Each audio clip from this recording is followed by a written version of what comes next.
Assalamualaikum warahmatullahi wabarakatuh. Bertemu lagi di mata kuliah Manajemen Public Relation.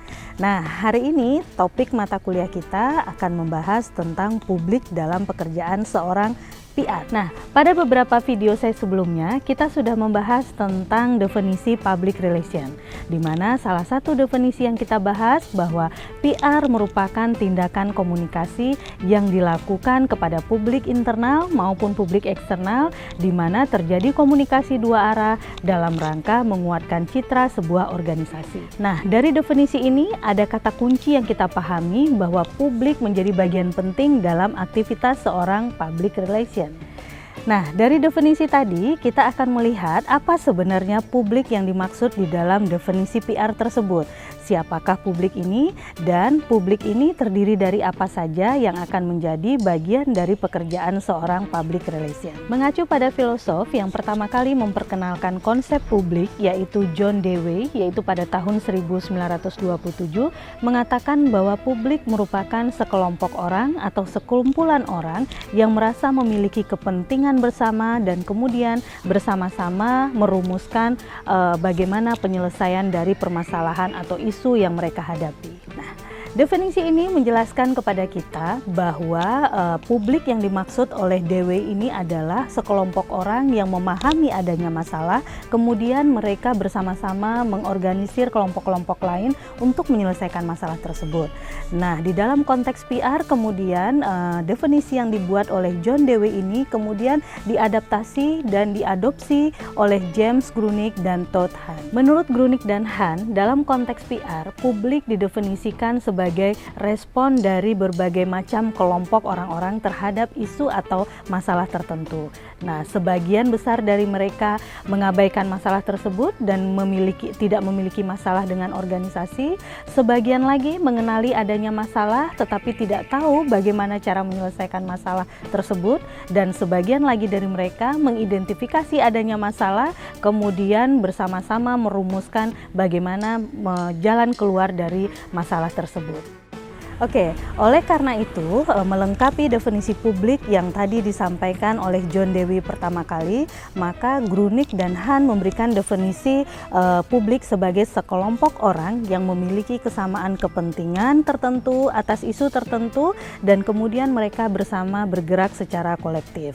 Nah, dari definisi yang dibuatkan oleh Grunig dan Hahn ini, maka kemudian mereka memberikan beberapa tipe publik. Yang pertama adalah non-publik, di mana yang dimaksud dalam non-publik ini adalah organisasi tidak memiliki kepentingan terhadap kelompok tertentu, sebaliknya kelompok ini pun tidak memiliki kepentingan terhadap organisasi. Nah, sebagai contoh bisa kita lihat non-publik ini dimaksudkan adalah orang-orang atau sekelompok orang yang tidak memiliki masalah apapun dengan organisasi atau lembaga yang dinaungi oleh seorang PR.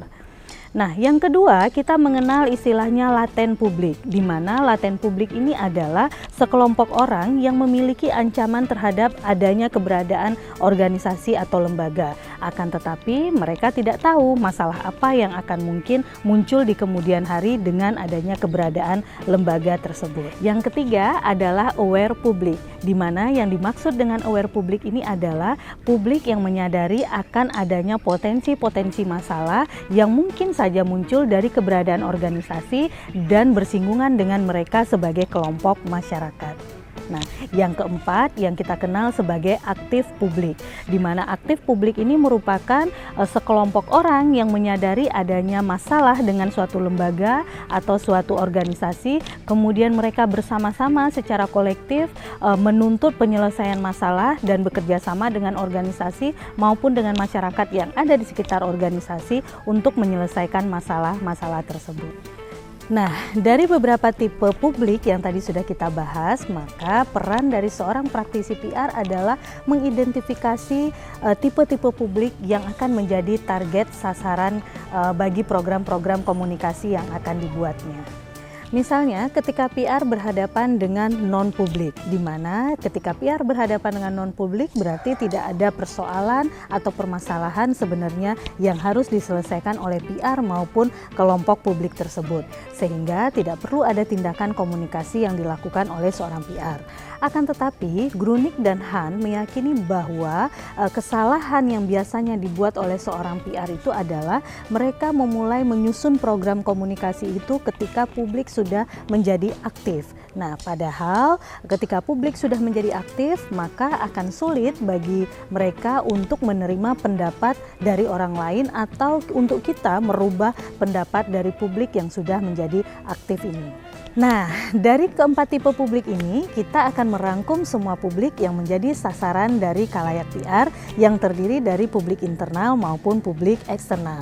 Di mana di dalam publik internal itu terdiri dari karyawan, calon karyawan, kemudian keluarga karyawan, pemilik modal, manajemen perusahaan, dan lain-lain. Sementara dari publik eksternal teridentifikasi terdiri dari masyarakat yang ada di sekitar organisasi, kemudian masyarakat luas, kemudian calon karyawan, calon investor, kemudian distributor, konsumen, serikat pekerja, pemerintah, media massa, dan lain sebagainya. Mengacu pada semakin luasnya komponen publik yang berkepentingan terhadap organisasi, maka akan semakin beragam isu dan persoalan yang mungkin saja akan menerpa sebuah organisasi.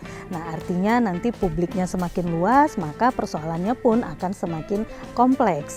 Nah, sehingga inilah yang menjadi dasar pentingnya bagi seorang PR untuk memahami dan mengidentifikasi publiknya agar mereka menyiapkan program komunikasi yang tepat dan menghindari kampanye-kampanye komunikasi yang gagal. Kembali pada peran seorang PR yang telah kita bahas pada video-video sebelumnya, maka apakah cukup seorang praktisi PR hanya menjalankan pekerjaannya sebagai fasilitator komunikasi, problem solver, ataupun penentu ahli dalam menyelesaikan persoalan?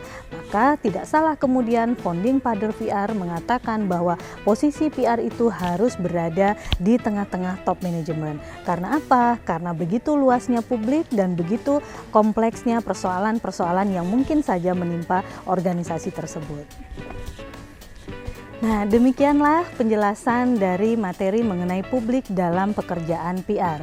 Sampai ketemu lagi pada materi-materi berikutnya dan tetap semangat belajar. Assalamualaikum warahmatullahi wabarakatuh.